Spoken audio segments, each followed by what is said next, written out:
Hello नमस्कार दोस्तों, आप सभी का स्वागत है आपके इस चैनल सरदास इलेक्ट्रिका में। इस वीडियो में हम लोग डिस्कस करने वाले हैं आरआरबी जेई के स्ट्रेटजी के बारे में कि हमारा आरआरबी जेई एग्ज़ाम के प्रति किस प्रकार की स्ट्रेटजी रहना चाहिए, हम लोग प्रिपरेशन को अपना किस तरह से बूस्टअप कर सकें, स्टार्ट कर सकें। सबसे पहले हम लोग इसके स्ट्रेटजी जानने से पहले हम लोग ये डिस्कस करते हैं कि इसमें क्या एजुकेशनल क्वालिफ़िकेशन होनी चाहिए और इसका रेलवे का जेई का प्रीवियस क्या हिस्ट्री रहा है, कब कब वैकेंसी आया है और कब कब इसका एग्ज़ाम कैसे कैसे हुआ है। चलिए हम लोग डिस्कस करते हैं। सबसे पहले एजुकेशनल क्वालिफ़िकेशन की बात करें तो नॉर्मली आरआरबी जेई के लिए हम लोग डिप्लोमा और बीटेक के जितने भी कैंडिडेट हैं वो सारे इसमें एलिजिबल हैं। सभी पोस्ट पे बीटेक और डिप्लोमा वाले एलिजिबल हैं। अब ब्रांच की यदि बात करें तो इसमें मैकेनिकल ब्रांच के एलिजिबल हैं, इलेक्ट्रिकल ब्रांच के एलिजिबल हैं, या फिर ट्रिपल ई ब्रांच जो कि इलेक्ट्रिकल एंड इलेक्ट्रॉनिक्स ब्रांच वो भी एलिजिबल हैं, इलेक्ट्रॉनिक्स ब्रांच एलिजिबल हैं, कंप्यूटर साइंस एंड आईटी ये सारे ब्रांच एलिजिबल हैं। ये सारे ब्रांच के लोग आरआरबी जेई के लिए अप्लाई कर सकते हैं। तो जितने भी मैकेनिकल, इलेक्ट्रिकल, इलेक्ट्रॉनिक्स या कंप्यूटर साइंस ब्रांच के diploma holder and BTech holder student हैं वो सारे इसके लिए प्रिपरेशन कर सकते हैं अपना डिफरेंट स्ट्रेटजी के साथ। तो अभी हम लोग अब ये देखेंगे कि आरआरबी जेई का हिस्ट्री क्या रहा है। जैसे कि प्रीवियस वैकेंसी की यदि बात करें तो प्रीवियस वैकेंसी आरआरबी जेई का मेरा 2018 में आई थी, जो कि दिसंबर 2018 में, ठीक है। इसके एग्ज़ाम्स और जितने भी प्रोसेस होते हैं CBT 1, CBT 2, DV मेडिकल सारा चीज़ आपका 2019 में प्रोसेस कंप्लीट की गई थी। 2019 में सारे एग्ज़ाम हुए और फाइनल ज्वाइनिंग आपका 2020 तक दिया गया था। अब इसमें यदि वैकेंसी की बात करें तो 2018 में अप्रोक्स आपका 14,000 वैकेंसी आया था जूनियर इंजीनियर की, रेलवे जूनियर इंजीनियर की। अब 14,000 में आपका उस टाइम ज्वाइनिंग 14,000 को तो दे दिया जाता। उस टाइम हम लोग का एक स्टैंड बाय का सिस्टम हुआ करता था रेलवे में, अब जो कि ख़त्म कर दिया गया है। तो अप्रोक्स 5 to 6,000 उस समय स्टैंड बाय में थे, जिसको अभी तक क्लियर किया जा रहा है। तो अप्रोक्स मान के चलिए कि दिसंबर 2023 तक उसके पैनल की वैलिडिटी है, किसका, जो स्टैंड बाय में, जो वेटिंग में है, तो उसको अभी क्लियर करते जा रहा है। अब ये मत समझिए न्यू वैकेंसी का स्टैंड बाय से कोई लेना देना नहीं है। न्यू वैकेंसी को रिक्वायर्ड करने में कम से कम 1-2 साल तो लग ही जाता है। तो इसलिए न्यू वैकेंसी का इसके स्टैंड बाय से कोई लेना देना नहीं है। तो न्यू वैकेंसी ये आप मान के चलिए कि अप्रोक्स अगले 2 से 3 मंथ में आपको देखने मिल सकती है। अप्रोक्स आपका अगस्त या सितंबर में अप्रोक्स आपको देखने को न्यू वैकेंसी मिल सकती है। तो इसीलिए आप प्रिपरेशन, अब जैसे कि आरआरबी जेई के यदि हम लोग बात करें तो कैसे कैसे प्रिपरेशन होना चाहिए। जनरली आरआरबी जेई में आपका 2 स्टेज एग्ज़ाम होता है। एक आपका होता है CBT 1, दूसरा होता है CBT 2। CBT 2 में आपका पूरा नॉन टेक्निकल रहता है। क्या रहता है?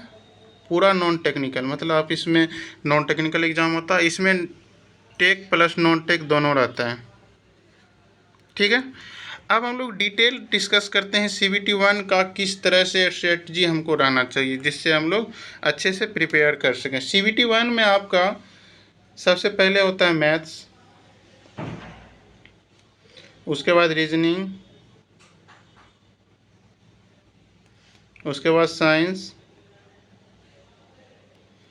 उसके बाद जनरल अवेयरनेस। जनरल अवेयरनेस में आपका history, polity, economy plus current affairs, इतने सारे पेपर आपके आ जाएंगे, ठीक है। अब वेटेज की यदि बात करें तो मैथ का आपका 30 मार्क्स का वेटेज रहेगा, रीजनिंग का 25 मार्क्स का रहेगा, साइंस का 30 मार्क्स का रहेगा और जनरल अवेयरनेस का 15 मार्क्स का रहेगा। तो इतने मार्क्स का आपका पेपर होते हैं। नॉर्मली यदि देखिएगा CBT 1 में दोस्तों तो नॉर्मली देखा जाए तो पिछले बार के एग्ज़ाम का रिकॉर्ड का यदि बात करें तो आपका 60 टू 65 कट ऑफ प्रत्येक बोर्ड का लगभग गया था। यदि आप 60 टू 65 लाते, मैक्सिमम मान के चलिए 65 गया था और 60 भी गया था, तो 60 टू 65 कट ऑफ गया था। यदि आप ये मान के चलिए यदि आप 70 नंबर मार्क्स ला लेते हैं CBT 1 में, तो आपका श्योरली किसी भी बोर्ड से हो तो आपका सिलेक्शन CBT 1 में कोई नहीं रोक सकता है। तो इसी में मेरा CBT 1 में मेरा आया था 72 मार्क्स, जिससे कि आपका CBT 1 में हो जाएगा। यदि 70 मार्क्स मान के चलिए आप, उसके बाद आपका CBT 1 में कोई ज़्यादा दिक्कत नहीं होगा, ठीक है, इसमें आप सेफ रहेंगे। हाँ, लेकिन एक चीज़ और हम यहाँ पे बात डिस्कस करना चाहते हैं, चूँकि आप जितने भी पोस्ट के लिए एलिजिबल रहते हैं, नॉर्मली जो होता है CBT 1 का जब आपका रिजल्ट आएगा तो उसमें प्रत्येक अलग अलग पोस्ट का अलग अलग कट ऑफ रहता है। तो ये कोशिश करिएगा कि हमको मैक्सिमम से मैक्सिमम मार्क्स CBT 1 में लाना है। उसका फ़ायदा आपको CBT 1 में देखने को मिलेगा। क्यों? देखिए, यदि आप CBT 1 में जैसे कि मान लेते हैं 2 पोस्ट 3 पोस्ट का कोई है, तीनों पोस्ट का अलग अलग कट ऑफ है। यदि CBT 1 में आप सभी पोस्ट के लिए क्वालिफाई हैं तो CBT 2 में आप उतने ही पोस्ट के लिए एलिजिबल हैं। यदि आप मान लीजिए CBT 1 में मात्र एक ही पोस्ट पे क्वालिफाई हैं तो CBT 2 में आप कितना भी मार्क्स क्यों ना ला लें, सिर्फ वही पोस्ट के लिए क्वालिफाई होइएगा और उसी पोस्ट के लिए आपको रिजल्ट बन सकता है। तो इसीलिए ये मत सोचना है कि CBT 1 ओनली क्वालिफाइंग है, मान लेते हैं क्वालिफाइंग है, लेकिन ये ध्यान रखना है कि मैक्सिमम टू मैक्सिमम मार्क्स लाना है जिससे प्रत्येक पोस्ट के लिए हम एलिजिबल हो सकें। यदि आप मैक्सिमम मार्क्स लाइएगा तो आपको बेनिफिट होगा। इसीलिए ये मान के चलिए कि CBT 1 में अच्छे मार्क्स लाइए और अच्छे स्कोर करिए। तो आप मैथ्स, रीजनिंग, साइंस और जनरल अवेयरनेस, देखिए मैं जनरली आप इसके स्ट्रेटजी की बात करें तो मैथ्स के लिए आप नॉर्मली यदि रेलवे का हिस्ट्री देखिएगा, जितने भी रेलवे पेपर करवाए हैं प्रीवियस 4-5 ईयर्स में, मैथ्स कोई ज़्यादा मॉडरेट लेवल का नॉर्मली रहता है। नॉर्मली मॉडरेट, यदि आप एक बार मैथ्स पढ़े हुए हैं तो मैथ्स में आपको ज़्यादा दिक्कत नहीं होने वाला है, ठीक है। तो मैथ्स ये नॉर्मली मॉडरेट लेवल का रहता है, ठीक है।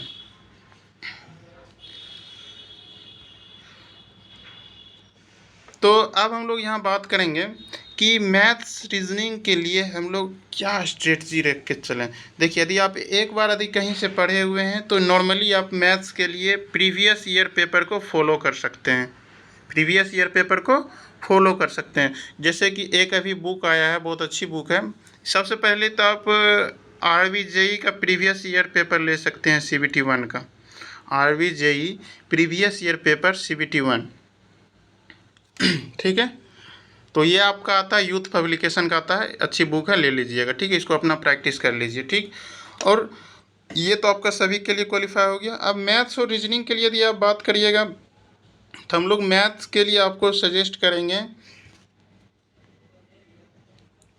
2018 से 22 के लिए रेलवे जितने भी एग्ज़ाम कराया है, ठीक है, रेलवे जितने भी एग्ज़ाम कराया है, चाहे वो आपका ग्रुप डी हो, चाहे NTPC हो, चाहे JE हो, चाहे, ठीक है, चाहे ALP हो, चाहे टेक्नीशियन हो, जितने भी एग्ज़ाम के जो भी करवाए हैं, ये सारे पेपर को आप ले लीजिए। तो आपका 2018 से 22 के लिए एक बुक आता है रुक्मिणी पब्लिकेशन का, उसको आप ले लीजिए, ठीक है। उसमें आपका सारा प्रीवियस ईयर दिया हुआ, उससे आप प्रैक्टिस कर लीजिए। आपको एक कॉन्फिडेंस भी आ जाएगा कि मेरा यहाँ तक प्रिपरेशन है, तो आपको ज़्यादा दिक्कत भी नहीं होने वाला है, ठीक है। सेम उसी तरह रीजनिंग का भी आता है 2018 से 22 के लिए, जो TCS एग्ज़ाम करवाया है उसका सारा का previous year paper set wise दिया गया है। तो आप वहाँ से प्रैक्टिस कर सकते हैं, प्रत्येक सेट को प्रैक्टिस करके अपने आप को बूस्टअप कर सकते हैं, तैयारी को अच्छे लेवल पे लेके जा, और उससे आपको ये पता चलेगा ना कि आपका कौन सा चैप्टर अभी वीक है, कौन सा चैप्टर पे आपको मेहनत की ज़रूरत है, तो उस अनुसार से आप प्रैक्टिस कर सकते हैं, ठीक है। तो ये चीज़ आपका हो गया मैथ और रीजनिंग के लिए। साइंस के लिए भी सेम आती है 2018 से 22, मतलब तीनों के लिए आप ये बुक ले लीजिए रुक्मिणी पब्लिकेशन का, ठीक है। और ये आपको अच्छे प्रिपरेशन लेवल पे लेके चले जाएगा, ठीक है। तीनों हो गया। उसके बाद नॉर्मली जनरल अवेयरनेस के लिए आप करंट अफेयर्स का देखते रहिए, उससे ज़्यादा नहीं देखिए, क्योंकि 15 मार्क्स का ऑलरेडी कम मार्क्स का है, तो उसमें आप करंट अफेयर्स 5-6 मार्क्स का ऑलरेडी करंट अफेयर पूछेगा, तो करंट अफेयर सिर्फ अपना प्रिपरेशन कर लीजिए, बाकी का अपना थोड़ा बहुत देखिए और ज़्यादा उस पर ध्यान नहीं देना। तो ओवरऑल इधर आप यदि 85 मार्क्स पर अच्छे मेहनत कर लेते हैं तो इसमें ही आप 70 मार्क्स ला सकते हैं, यदि आप प्रिपरेशन कर लें तो इसीलिए CBT 1 में एकदम पूरा नीट एंड क्लीन रखना है। CBT 1 का स्ट्रेटजी एकदम नीट एंड क्लीन रखना है, और मॉडरेट लेवल का क्वेश्चन रहता है, कोई ज़्यादा हार्ड नहीं रहता, और आप अच्छे से क्वालिफाई कर जाओगे। ठीक है, अब हम लोग चलते हैं CBT 2। CBT 2 के लिए इसमें आपका क्या क्या पूछता है। टेक्निकल आपका 100 मार्क्स का रहेगा। क्या रहेगा? टेक्निकल आपका 100 मार्क्स का रहेगा। 100 मार्क्स के अलावा 100 मार्क्स के अलावा आपका जो है जनरल अवेयरनेस जो है 15 मार्क्स का रहेगा। उसके बाद फिजिक्स प्लस केमिस्ट्री 15 मार्क्स का रहेगा। उसके बाद इन्वायरमेंटल साइंस 10 मार्क्स का रहेगा। कंप्यूटर फंडामेंटल 10 मार्क्स का रहेगा। तो ओवरऑल आपका 150 मार्क्स का रहेगा। तो अब हम लोग यहाँ पे ये बात करने वाले हैं टेक्निकल का प्रिपरेशन कैसे। टेक्निकल हो गया जनरल अवेयरनेस 15 मार्क्स का, ये तो आपका CBT 1 के जैसा है। फिजिक्स प्लस केमिस्ट्री ये CBT 1 जैसे नॉर्मली पढ़ लीजिएगा।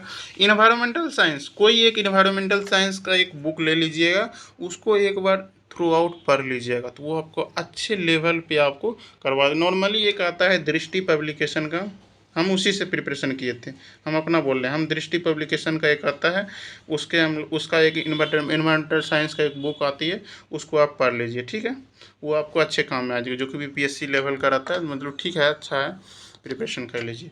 एक आता है कंप्यूटर फंडामेंटल। उसके बाद कंप्यूटर फंडामेंटल 10 मार्क्स का रहता है। नॉर्मली जो भी BTech holder and diploma holder है उसका तो कंप्यूटर फंडामेंटल अच्छा रहता है नॉर्मली। यदि आपका अच्छा नहीं, आप सोचते हैं हम 10 मार्क्स सिक्योर करना चाहते हैं, तो आप इसको करने के लिए एक आता है लूसेंट का, हम इसी से प्रिपरेशन, हम अपना बोल रहे हैं जिससे वो हम एक्सपीरियंस बता रहे हैं। हम लूसेंट का एक बुक आता है कंप्यूटर फंडामेंटल, उससे आप प्रैक्टिस कर लीजिए, क्वेश्चन प्रैक्टिस कर लीजिए, अच्छा लेवल पर आपका चले जाएगा। अब बात रहा कि टेक्निकल हम लोग कैसे करें। 100 मार्क्स का जो टेक्निकल है उसको कैसे हम लोग प्रिपरेशन करना है। तो यदि आप टेक्निकल एक बार अच्छे से पढ़े हुए हैं, बेसिक आपका यदि कंप्लीट है, यदि बेसिक कंप्लीट नहीं है तो किसी कोचिंग का आप एक बार बेसिक कर लीजिए, क्योंकि जब तक आपका बेसिक कंप्लीट नहीं रहेगा तो टेक्निकल का क्वेश्चन दिक्कत होते रहेगा। तो एक बार कम से कम आप बेसिक तो ज़रूर पढ़ लीजिए, किसी भी कोचिंग इंस्टीट्यूट से पढ़ें, वो कोई मायने नहीं रखती है, लेकिन एक बार आप चाहे ऑनलाइन हो चाहे ऑफलाइन, कोई भी ज़रूर एक बार बेसिक आप ज़रूर पढ़ लें। सारे जितना भी सब्जेक्ट है, पांचों सब्जेक्ट का, कौन कौन सा सब्जेक्ट है, नेटवर्क थ्योरी, मशीन हो गया, पावर सिस्टम हो गया, मेजरमेंट हो गया, उसके बाद आपका बेसिक इलेक्ट्रॉनिक्स हो गया।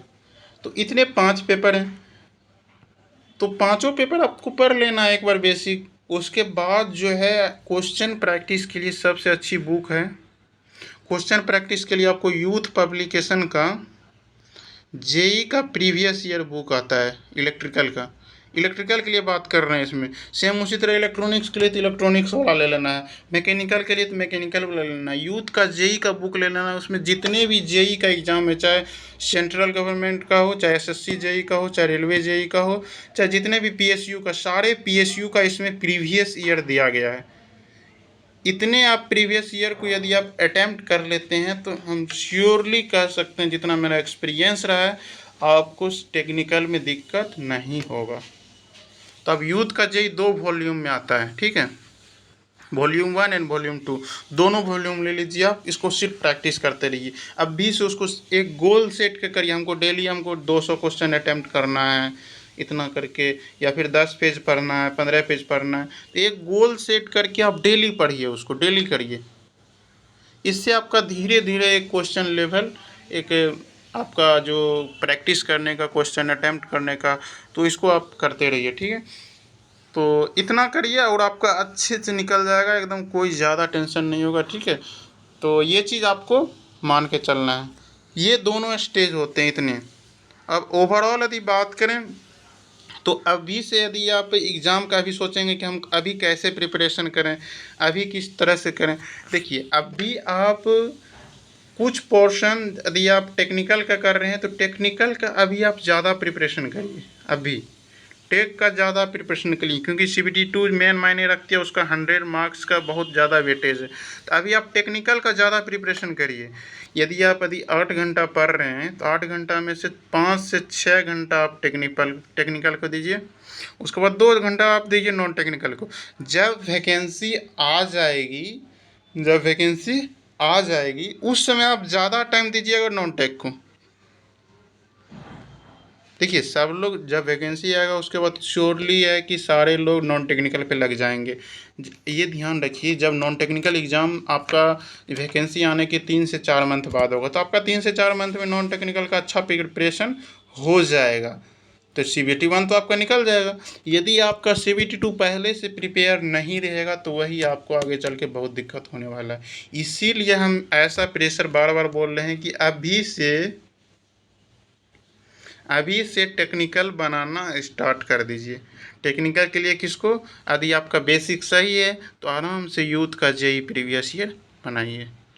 Youth JEE previous year daily कम से कम 200 क्वेश्चन अटैम्प्ट लीजिए और अच्छे लेवल पर आपका प्रिपरेशन हो जाएगा और ज़्यादा दिक्कत नहीं होगा और आराम से अटैम्प्ट ले सकते हैं। तो यदि ये चीज़ आप यूथ JEE कंप्लीट करके रखेंगे तो आगे चलकर आप ही को फ़ायदा होगा। आप ही को जब CBT2 CBT1 का रिज़ल्ट आ जाएगा तो उसके बाद आपको 1 मंथ से 1.5 मंथ भी टाइम नहीं मिलेगा। तो आप वो सोचिए उतना बड़ा सिलेबस 1 से 1.5 मंथ में कैसे कवर किया जा सकेगा, तो वो श्योरली नहीं हो पाता है।